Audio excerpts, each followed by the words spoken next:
ሰላም የተወደዳችሁና የተከበራችሁ የቻናሌ ተከታታዮች እንደምን አላችሁ? በዛሬው ቪዲዮ ድፍን ዓለምን በእንባ ስላራጨው መነሻውን ከህንድ መዳረሻውን ደግሞ ለንደን አድርጎ ከተነሳ ከደቂቃዎች በኋላ ተከስክሶ ከ240 በላይ ሰዎችን ስለገደለው አስደንጋጩ ክስተት እንዲሁም ስለ ተሳፋሪዎቹ ከመሞታቸው በፊት ስላስተላለፉት አስደንጋጭ መልእክት የምንመለከት ይሆናል። እስከ ቪዲዮ ፍጻሜ ድረስ አብራችሁን ቆዩ። ወደ ቪዲዮ ከመግባታችን በፊት ወደዚህ ቻናል ዛሬ ጎራ ካላችሁ ይህንን ቪዲዮ ላይክ እና ሰብስክራይብ በማድረግ እንድትጀምሩ ስል በትህትና ጠይቃችኋለሁ። ቀጥታ ወደ ቪዲዮ እንግባ። ይህ ብዙሃኑን ያስደነገጠው የአየር መከስከስ አደጋ ታዲያ እንዲሁ አደጋ ብቻ ሆኖ ይቀር አልነበረም። ይህም የተባለበት ትልቁ ምክንያት ምንድነው? አየሩ ከመነሳቱ በፊትና ከተከሰከሰ በኋላ እጅግ በጣም ብዙ አነጋጋሪና አስገራሚ ክስተቶች ተፈጥረውበታል። ከነዚህ አስገራሚ ክስተቶች መካከል የመጀመሪያ ሆነው ቦሃሚ ቹዋን የተሰኘች ህንዳዊ ግለሰብ 10 ደቂቃ በማርፈዷ ምክንያት አየሩ ጥሏት ሊበር ችሏል። እሷም እዛው ኤርፖርት ውስጥ እያለች አየሩን መከስከሱን መስማቷና ከዚህ እጅግ በጣም ክፉ ዘግናኝ አደጋ መትረፏን እጅግ በጣም ብዙሃኑ ተቀባብለው የተነጋገሩ ይገኛሉ። እንደዚህ አይነት ነገሮች ሲከሰቱ እጅግ በጣም አስገራሚ የሚያደርገው ነገር ምንድነው? ነገሮች የሚሆኑት በምክንያት በመሆኑ ይቺ ግለሰብም 10 ደቂቃ አመለጠኝ ብላ በምትቆጭበት ሰዓት ነው እንግዲህ ውድ ህይወቷ ሊተርፍላት የቻለው። በዚች ግለሰብ ዙሪያም እንግዲህ መነጋገሪያ የሆነው ጉዳይ ይሄ ብቻ አልነበረም። አብዛኛው ሰው ሲነጋገርበትና ሲወያይበት የነበረው ጉዳይ ታዲያ ይቺ ግለሰብ ከእንደዚህ አይነት ክፉና ዘግናኝ አደጋ ከተረፈች በኋላ ቃል በቃል እንዲህ ስትል መናገሯ ተሰምቷል። ክስተቱን ስሰማ አፌ ተሳስሮ ነበር፣ አእምሮዬም በድንጋጤ ባዶ ሆኖ ነበር። ክብር ምስጋና ለአምላኬ ባንፓቲ ባታ ይሁን ብላለች። ይህንም ንግግር ከተናገረች በኋላ ነው እንግዲህ አብዛኛው ሰው በመገረምና በመደነቅ ሆኖ ሲወያይበት የነበረው። ምክንያቱም እንደዚህ አይነት ነገሮች የተለመዱ አይደሉም። አብዛኛው ግለሰብ እንደዚህ አይነት ነገር በሚከሰትበት ሰዓት ትክክለኛ እምነት ነው ብሎ ያመነበትን እምነት አምላኩን ያመሰግናል። ነገር ግን ይቺ ግለሰብ ጣዖትን ማመስገኗና ለጣዖቱ ክብር ምስጋና ይግባ በሱ ምክንያት ልተርፍ ችያለሁ ብላ መናገሯ እጅግ በጣም ብዙሃኑን እያነጋገረ ይገኛል። ሌላውና እጅግ በጣም አስገራሚ ክስተት ደግሞ በትውልድ ህንዳዊ በዜግነት እንግሊዛዊ ሆኖ አቶ ራሚሽ ከአደጋው የተረፈ ብቸኛ ግለሰብ በመሆኑ ብዙዎቹ ሊገረሙ ችሏል። እንዴት ሊያመልጥ ቻለም የሚል ነገርን ተናግረዋል። ግለሰቡም እንግዲህ እንዴት ከዚህ ዘግናኝ አደጋ እንደተረፈና በህይወት ሊወጣ እንደቻለ እሱም ቃል በቃል እንዲህ ሲል ተናግሯል። የደህንነት ቀበቶን ፈትቼ በእግሬ መስኮቱን ሰብሬ ዘልዬ ወረድኩ በማለት ተናግሯል። አየሩ ከተነሳ ከ10 ሰከንድ በኋላ መብራቱ ቦግ ድርግም ማለት ጀመረ።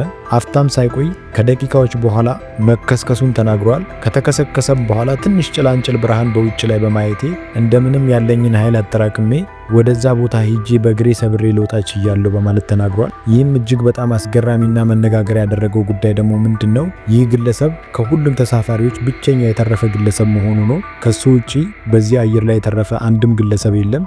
ሰው አጀብ እንዲል ያደረገው ጉዳይ ደግሞ ምንድነው? ይህ ግለሰብ ከአየሩ ዘሎ ከወረደ በኋላ ያለምንም አጋዥ ወይም ያለምንም እርዳታ ቀጥ ብሎ ሲራመድ ነበር።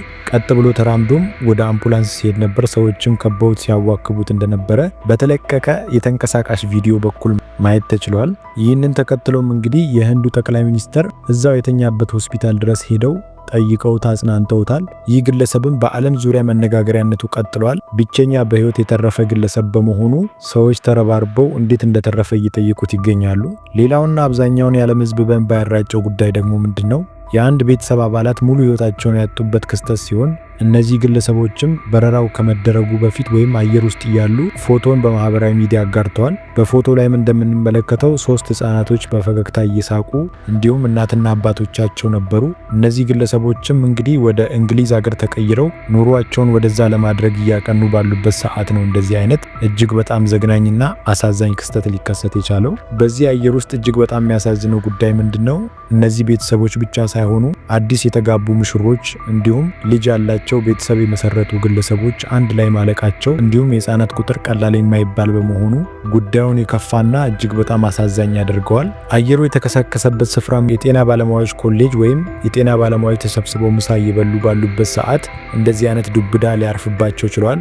አየር ውስጥ የነበሩ ግለሰቦች ሙሉ ቢያልቁም ነገር ግን ቁጭ ብለው ምሳ ሲበሉ የነበሩ ግለሰቦች ወይም አየሩ የተከሰከሰበት ቦታ ላይ የነበሩ ግለሰቦችም በተመሳሳይ ሁኔታ በዘግናኝ ሁኔታ ህይወታቸውን ሊያጡ ችሏል። በዚህ ሰዓትም የዓለም ሚዲያ ወይም የዓለም ትኩረት ወደዛች ሀገር ሆኗል። ይህ ነገር ተከስቶ ሳያበቃ ወይም ብዙሃኑ ግለሰብ ሀዘናቸውን ሳያወጡ አፍታም ሳይቆይ እንግዲህ ሌላ አየር እንደዚሁ በተመሳሳይ መልኩ ኢመርጀንሲ ላንዲንግ አድርጎ ተመልሶ ወደ አየር ማረፊያው ሊያርፍ ችሏል። ይህም የሚያሳየው ምንድነው? አየር መንገዱ እጅግ በጣም ትልቅ ችግር እንዳለበትና በእንደዚህ አይነት ወይም የሲስተም ችግር ይሁን ወይም የተለያየ ነገሮች እንደሆኑ እየተጣሩ ይገኛሉ። የተከሰከሰው አየር ማምረቻ ድርጅትም እንግዲህ ጉዳዩን ከህንዶች ጋር ተባብሮ እየሰራ እንደሆነና የአደጋውን መንስኤ እያጣሩት እንደሆነ እየተነገረ ይገኛል። ብዙ ጊዜ እንደዚህ አይነት የአየር አደጋ በሚከሰትበት ሰዓት ብዙ ጊዜ የአየር አደጋውን መንስኤ ለማጣራት የሚጠቀሙበት ብላክ ቦክስ የተሰኘውን መቅጃ ሳጥን ወይም የአደጋ ጊዜ አደጋው ሲከሰት የአደጋውን መንስኤ አጣርቶና የድምፅ ቅጂዎችን አስቀምጦ የሚያሳይ ማሽን በመሆኑ እስኪመረመር ድረስ የተወሰኑ ወራቶችን ሊፈጅ እንደሚችል እየተነገረ ይገኛል። ይህም ክስተት በዓለም ደረጃ መነጋገሪያ ሆኗል። ብዙዎቹ ማዘናቸውን እየገለጹ ይገኛሉ። የአየር አደጋ በሚከሰትበት ሰዓት ሰዎች ከአየር ላይ የመትረፍ እድላቸው እጅግ በጣም ዜሮ በሚባል ደረጃ ጠባብ ነው። ነገር ግን በእንደዚህ አይነት ታምራት የተረፉ ግለሰቦችም መኖራቸው አጀብ የሚያስብል ጉዳይ ሆኖ እናገኘዋለን። አየሩ ከመነሳቱ በፊትም እንግዲህ ሁለት ግለሰቦች አየር ማረፊያ ሆነው ህንድን እየተሰናበቱና ስለ ህንድ መልካም ነገር እየተናገሩ ቪዲዮ ቀርጸው በማህበራዊ ሚዲያ ማጋራታቸውም ይህም አንዱ አነጋጋሪ የሆነ ጉዳይ እንደሆነ ብዙዎቹ እየተናገሩ ይገኛሉ።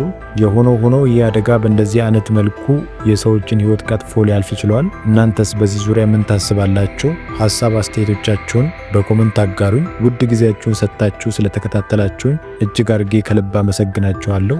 መሰል እንደዚህ አይነት አስገራሚና አስተማሪ ቪዲዮዎች በየጊዜው እንዲደርሷችሁ ላይክ እና ሰብስክራይብ በማድረግ ቤተሰብ እንድትሆኑ ስል በትህትና ጠይቃችኋለሁ።